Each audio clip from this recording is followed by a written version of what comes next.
اور آگے فرمایا سیحلفون باللہ لکم، وہ تمہارے پاس آئیں گے، وہ قسمیں اٹھائیں گے تو آپ ان سے اعراض کرنا، انہم رجسن، وہ گندگی ہے، وہ مأواہم جہنم، ان کا ٹھکانہ جہنم ہے، جزاء بما کانوا یکسبون، اور جو وہ کر رہے ہیں ان کو بدلہ ملے گا۔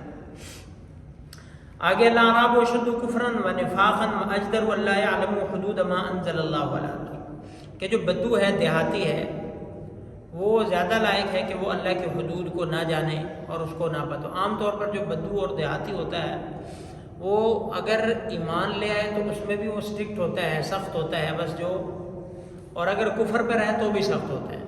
کتنے بدو یا کتنے ایسے آتے تھے آپ علیہ السلام کے پاس، یا رسول اللہ ہمیں مختصر عمل بتائیں کہ بس وہ کریں ہم اور جنت میں چلے جائیں۔ آپ علیہ السلام بتا دیتے تو وہ کہتے تھے بس اس سے ہم نہ زیادہ کریں گے نہ کم کریں گے، اسی پر ہی بس ڈٹے رہیں گے۔ تو وہ اپنا ایک کہتے تھے کہ بڑے، جسے کہہ لیں نا، بڑے ڈیڈیکیٹڈ سے، اور جو ان کو بتا دیا اس پہ پھر وہ قائم ہے، پھر ان سے کوئی ہلا نہیں سکتا۔ تو اسی طرح جو کفر پر بھی قائم تھے، اور بلکہ آج ہمارے آج بھی اگر جو بزرگ دیکھیں وہ گاؤں دیہاتوں میں وہ جہاں پہ ہیں ان کو کوئی ہلا نہیں سکتا، آپ ان کو دلیل سے کسی بات سے ہلا نہیں سکتے، تو وہ جہاں پہ ہوتے ہیں پھر اس پہ سخت ہوتے ہیں۔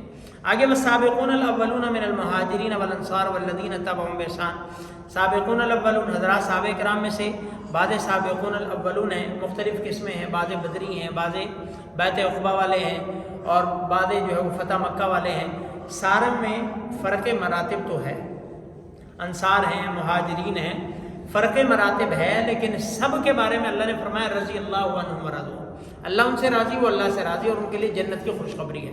تو اس لیے بھلے کوئی سب سے پہلے ایمان لایا، جیسے سیدنا صدیق اکبر ہیں، سیدنا علی کرم اللہ تعالیٰ وجہ الکریم ہے، یہ سب سے پہلے لائے ہوں یا سب سے بعد میں آخری صحابی لائے ہوں، ہیں سارے کے سارے کیا ہیں؟ جنتی ہیں، رضی اللہ عنہم ورضوا۔ ان کی کمی کوتاہی ہوئی، ان کی لڑائی ہوئی، ان کی باہمیں، جو کچھ بھی ہوا وہ سارا اللہ کے سامنے تھا، اس کے باوجود اللہ نے کیا فرمایا؟ صاف ہے، کلن وعد اللہ الحسنی، ہر ایک سے اللہ نے وعدہ کر لیا جنت کا۔ والذین اتخذوا مسجدا ضرارا، یہ منافقین نے ایک مسجد بنائی تھی، مسجد تو نہیں تھی وہ، اصل میں اس کو کہنا چاہیے وہ ایک اپنا میٹنگ ہال کہہ لیں، میٹنگ روم کہہ لیں، یا میٹنگ ہاؤس کہہ لیں، کہ وہ بنایا تھا کہ وہاں پہ بیٹھ کے مسلمانوں کے خلاف سازش کریں گے۔ لیکن آپ علیہ السلام سے یہ کہا تھا کہ ہم نے مسجد بنائی ہے، ذرا 2 رکعت برکت کے لیے وہاں پہ پڑھ دیں تاکہ پھر ہم اس کا افتتاح کریں۔ تو پھر آپ علیہ السلام نے کہا ابھی تو میں جا رہا ہوں، غزوہ تبوک کے لیے آپ جا رہے تھے، واپسی پہ آ کے میں 2 رکعت پڑھ دوں گا۔ اب اتنے میں آپ علیہ السلام کو بذریعہ وحی بتا دیا گیا تھا کہ مسجد نہیں ہے، یہ تو ایک سازش خانہ ہے، اور سازش ہی ان کا مقصد ہے۔ تو آپ علیہ السلام واپس آئے تو پھر آپ نے 2 صحابہ کو بھیجا اور ان کو کہا کہ اس کو جلا دو، وہ جلا دیا گیا۔ تو والذین اتخذوا مسجدا، تو اس کے مقابلے میں پھر لمسجد اسس علی التقوی من اول یوم احق ان تقوم، کہ وہ مسجد جس کی بنیاد تقوی پر ہے وہ تمہارے لیے کیا ہے؟ بہتر ہے، اور وہ مسجد قباء ہے جس کی بنیاد اللہ کے پاک پیغمبر علیہ السلام نے پھر رکھی۔ آگے وعلی الثلاثۃ الذین خلفوا، وہ 3 جو غزوہ تبوک سے رہ گئے تھے، یہاں پہ ان کا تذکرہ، حتی اذا ضاقت علیہم الارض بما رحبت وضاقت علیہم انفسہم، کہ زمین باوجود کشادہ ہونے کے ان پر تنگ پڑ گئی اور وہ اپنی جانیں ان پر تنگ پڑ گئی، اور یہ سارا۔ تو یہ 3 صحابی تھے، ہلال بن امیہ اور حضرت کعب اور مرارہ بن ربیعہ، یہ 3 تھے جو جاتے جاتے آج کل اب جاتا ہوں، کل جاتا ہوں، چلو یہ کام کر لیں، وہ کام کر لیں، جاتے یہاں تک کہ وہ ان کے واپسی کا ٹائم ہو گیا، آپ علیہ السلام واپس تشریف لائے اور یہ نہ جا سکے۔ اور جب آپ علیہ السلام واپس تشریف لائے اور ظاہر بات ہے ناراضگی کا اظہار فرمایا اور ان تینوں سے بائیکاٹ کر دیا کہ کوئی بھی ان سے کلام نہیں کرے گا، ایون کہ ان کے گھر والے، کوئی بھی۔ اب یہ 50 دن تک ان کا بائیکاٹ رہا، سوشل بائیکاٹ تھا، کوئی بھی ان سے بات نہیں کرتا تھا، کوئی بھی۔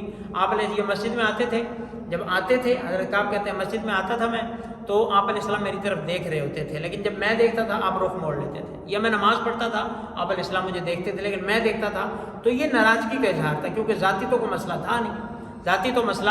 تو پھر ان کی عجیب ایک کیفیت، اگر یہ واقعہ پڑھے نا کہ عجیب ان کی کیفیت، کہہ رہے تھے ہم مر رہے تھے، نہ جی رہے تھے، اور روتے تھے، اور یہ ہم سوچتے تھے اگر اس حالت میں موت آ گئی کہ اللہ کے نبی ناراض ہیں تو ہمارا ٹھکانہ کیا ہوگا، اور یہ سوچ کے ہم جو ہے وہ مرے جا رہے تھے اور روتے تھے، اور چھتوں پہ چڑھ کے لوگوں کو پکارتے تھے، کوئی نہیں سنتا تھا، ایسے جیسے سارے پرائے ہو چکے۔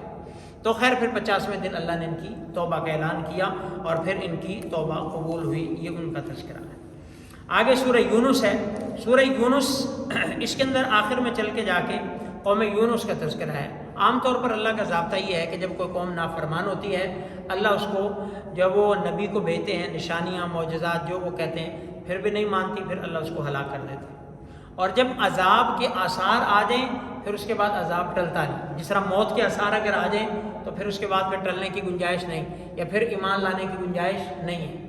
تو اسی طرح جب قوم پر اجتماعی آثار نظر آ جائیں پھر ٹلتا نہیں.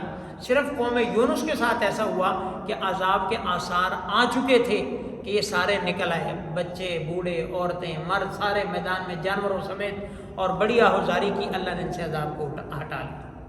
صرف یہ فلولا کانت قریۃ آمنت فنفعها ایمانها الا قوم یونس, ایک جو ہے وہ ایکسیپشن ہے وہ قوم یونس کی, اس کا تذکرہ ہے. یہ مکی صورت, اس میں اللہ کی قدرت ہے کہ اللہ وہ ہے جس نے آسمان اور زمین کو 6 دنوں میں پیدا فرمایا. آگے والذی جعل الشمس ضیاء والقمر نورا, چاند کو روشنی سورج کو ضیاء بنایا. یہ اللہ کی قدرت کی نشانیاں ہیں. اللہ اکبر کبیرہ. قل من یرزقکم من السماء والارض, یہ بھی اللہ کی قدرت کی. آپ ان سے پوچھئے ذرا کہ کون ہے جو تمہیں آسمانوں میں اور زمین میں رزق دیتا ہے. زمین میں اور آسمان میں کون رزق دیتا ہے؟ دینے پہ آئے تو بلا وجہ ہی دے دے, ایسے چھت پاڑ کے چھپر پاڑ کے دے دے, پتہ بھی نہ چلے, پتہ بھی نہ چلے. اور نہ دینے پہ آئے تو بندہ ایڑیاں رگڑ رگڑ کے اس کو کچھ بھی نہ ملے. دینے پہ آئے پرندوں کو دے رہا ہے, پرندے کھا رہے ہیں پی رہے ہیں موجیں کر رہے ہیں سارا کچھ ہے. نہ دینے پہ آئے تو انسان بھی نہ دینے پہ آئے تو بے زبان کو اللہ بے حساب دیتا ہے, نہ دینے پہ آئے تو زبان والے کو بھی کچھ نہیں, عقل مند کو بھی کچھ نہیں, سمجھدار کو بھی کچھ نہیں, پڑھے لکھے کو بھی کچھ نہیں. اور ایسی مثالیں موجود ہیں کہ بڑا پڑھا لکھا ہے, جیسے آج کل دیکھیں جو جاب لیسنس ہے کہ کتنے پڑھے لکھے نوجوان ہیں اور جاب لیس ہیں, اتنی بڑی بڑی ڈگریاں ہاتھوں میں کچھ بھی نہیں, اور کتنے ایسے ہیں بالکل ان پڑھ ہیں اور ایسے کوئی اسکل سیکھ لیا ہے اور وارے نیارے ہیں. تو یہ اللہ کی کہ قدرت کی نشانی ہے کہ کون تمہیں آسمان اور زمین میں رزق دیتا ہے, اور کون تمہارے دیکھنے کا, سننے کا, کانوں کا اور آنکھوں کا مالک ہے, کون تمہیں زندہ کو مردہ سے. یہ سارا اللہ کی قدرت ہے. ہم مانتے ہیں کہ مالک ہی ہمارا سارا کچھ کرتا ہے. یہ ساری کی ساری تقریباً یہی آیات ہیں کیونکہ مکی صورت ہے, اس میں اللہ رب العزت اپنی قدرت کی نشانیوں کا ذکر فرماتے ہیں. وَاتْلُ عَلَيْهِمْ نَبَأَ نُوحٍ إِذْ قَالَ لِقَوْمِهِ يَا قَوْمِ, قوم نوح کا تذکرہ ہے یہاں پہ.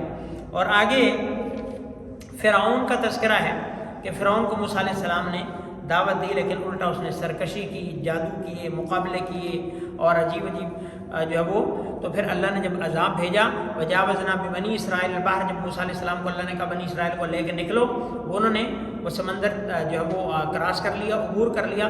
فَأَتْبَعَهُمْ فِرْعَوْنُ وَجُنُودُهُ بَغْيًا وَعَدْوًا, پیچھے فرعون اور اس کا لشکر لگا ہوا تھا, انہوں نے کراس کر لیا, انہوں نے دیکھا یہاں سے گزرے ہم بھی گزرتے ہیں. جب وہ وہاں پہ داخل ہوئے تو اللہ نے دوبارہ دریا کو ملا دیا اور سارے کے سارے غرق ہو گئے. حتیٰ اذا ادرک الغرق, جہاں تک کہ جب وہ غرق ہونے لگے تو قال, فرعون نے اس وقت کہا آمنت انہ لا الہ الا الذی آمنت بہ بنو اسرائیل, میں ایمان لاتا ہوں اس اللہ پر جس کے علاوہ کوئی الہ نہیں جس پر بنو اسرائیل ایمان لائے. وانا من المسلمین, اور میں فرما برداروں میں سے ہوں. اللہ نے فرمایا الآن وقد عصیت قبل وکنت من, اب تو ایمان لاتا ہے, اس سے پہلے تو نے اتنی نافرمانیاں کی اور تو اتنے فسادی تھا, اب تو ایمان لاتا ہے. تو انجام فرعون جیسا بھی کیا ہے, وہ سمجھتا ہے کہ اینڈ ایمان پہ مرنا میں اس میں ہی بچت ہے, ایمان پر مرنے. یہ فرعون جیسے باغی کو بھی پتہ ہے کہ بچت کس میں ہے, ایمان لانے میں. اب یہ ہماری پھر عقل ہے کہ جلدی سمجھ آ جائے یا دیر میں سمجھ آ جائے, ہے یہی راستہ, یہی ہے, ایمان کے علاوہ راستہ کوئی نہیں. کتنے لوگ ہوتے ہیں جوانی میں بڑی ہی لاپرواہی کی زندگی ہوتی ہے, بڑی شباب و کباب کی زندگی ہوتی ہے, بڑی جو ہے وہ عجیب سی زندگی ہوتی ہے, ناقابل بیاں زندگی ہوتی ہے, لیکن پھر اللہ موڑتا ہے, رخ موڑتا ہے, پھر وہ آ کے جو توبہ کرتے ہیں اور ایمان والے زندگی پر چل پڑتے ہیں. کیونکہ راستہ یہی ہے, بھلے جلدی آئیں بھلے دیر سے آئیں, راستہ یہی راستہ. تو اللہ سے ایمان والا راستہ مانگنا چاہیے کہ اللہ ہمیں مرنے سے پہلے ایمان پر ثابت قدم رکھنا, ایمان کی موت عطا فرمانا, اعمال صالحہ کی, کیونکہ یہی کامیابی کا راستہ ہے. بھلے کوئی جتنا مرضی دوڑ لے, جتنا مرضی دوڑ لگا لے, جتنا مرضی کر لے, آخر کیا ہے, پھر آنا ادھر ہی ہے, آنا ادھر ہی ہے. تو فرعون جیسے سے اندازہ لگا لیں جو کہتا تھا انا ربکم الاعلی, ہم میں سے تو کوئی بھی نہیں کہتا, اللہ بچائے ایسے بولوں سے, ہمارے تو عام جو کافر ہے وہ بھی نہیں کہتے انا ربکم الاعلی، اس نے کہا تھا میں رب ہوں، اس کو بھی لگا کہ پھر اب نجات تو ایمان میں ہی ہے، موسیٰ اور ہارون کے رب پر، بنو اسرائیل کے رب پر ایمان لانے میں نجات ہے، تو اللہ پر ایمان لانے میں نجات ہے، بھلے جتنا مرضی دوڑ لیں۔ تو پہلے ایمان لیں گے تو بہت بھلے کی چیز ہے۔ وَانَقِمْ وَجْهَكَ لِلدِّينِ حَنِيفًا، اپنے چہرے کو دین حنیف کی طرف کر لو، وَلَا تَكُونَنَّ مِنَ الْمُشْرِكِينَ، اور مشرکوں میں سے نہ ہو جاؤ۔ جب اللہ کی طرف رخ ہوگا آٹومیٹکلی دین کی طرف رخ، آٹومیٹکلی دین کی طرف، جتنا مرضی دوڑ لگا لیں دین میں ہی نجات ہے، دین میں ہی نجات ہے۔ جب ہمیں پتہ ہے ہماری اصل زندگی کے لیے دین ہے، دنیاوی تعلیم جو مرضی آپ کر لیں، دنیا کے سکل، دنیا کا سارا جو بھی معاملہ ہے وہ ہمارے قبر کے اس طرف تک ہے، جیسے نیچے جائیں گے پھر ہمارا دوسرا معاملہ شروع ہو جائے گا، دوسرا معاملہ شروع ہو جائے گا۔ یہی وجہ ہے کہ کوئی بھلے جتنا ہی مرضی ایمان والا مسلمان ہو صحیح، اسے پتہ ہے مرنے کے بعد قرآن ہی کام آتا ہے، اس لیے قرآن خوانیاں کرواتا ہے، اسی لیے قرآن خوانیاں کرواتا ہے۔ پھر نہیں کہتا کہ میری قبر پہ بڑے بڑے افسروں کو لے آتا، نہیں، کہتا قرآن خوانی کرواؤ، دعائیں کرواؤ، کل کرواؤ، فلاں کرواؤ، اسے پتہ ہے نجات اسی سے ملے گی۔ وہ تو زندگی میں تھوڑا سا نشے میں تھا، دماغ خراب تھا، مال کا، دولت کا، کرسی کا، شہرت کا، عہدے کا، وہ دماغ اس نے آؤٹ کیا ہوا تھا، اس کے سینسز جو ہے وہ بحال نہیں تھے۔ جیسے نشہ اترا تو پتہ لگا نجات قرآن میں، قبر کی مٹی سے جو خوشبو یا راحت ملے گی وہ قرآن سے ملے گی اور کسی چیز سے نہیں ملے گی۔ تو اس لیے فرمایا وَانَقِمْ وَجْهَكَ لِلدِّينِ، اپنے چہروں کو، اپنی ڈائریکشن کو دین کی طرف سیدھا کر لو اور مشرک نہ بنو۔